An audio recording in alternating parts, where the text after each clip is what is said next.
खन्थाइनि मुं मुगै जालांबाय आं नोंजों सना। खन्थाइखौ लिरदों बिथां डलि ब्रह्मआ।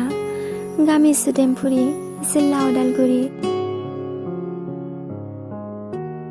दानिया फैदो बिथांनि खन्थाइखौ दान्दिसे खोनासंलांदिनि।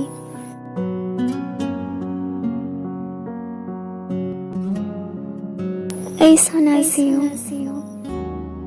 मा गोरोन्थि मावामोन आं नोंदि दिनै आंखौ मुगैलांबाय जिउ। मा मोन्थाय दंमोन नोंहा जिउ, आंनि गोसोखौ फाग्लि खालामफैनो? मा थांखि लानानै फैदोंमोन नों जिउ, आंनि गोसोखौ खावना लांनो? नोंनि गोसोआ बेसेबां अन्थाइ बिखा, नोंदि आंनि दुखुखौ नुनानैबो नेवसिलांबाय जिउ।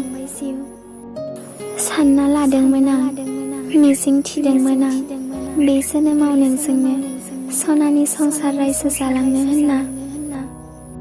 नागिरबायदोंमोन आं जिउ, नोंनि गोथार अननाय मोनगोन सानना।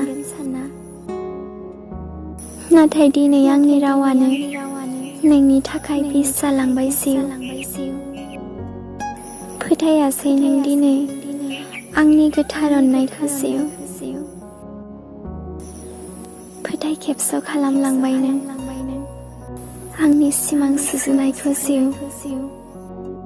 दान्दिसेनि थाखायल' आंनि जिउआव खुसि होफैना दिनै अखा मोफ्लाम गासैनो मुगै जानांबाय आं।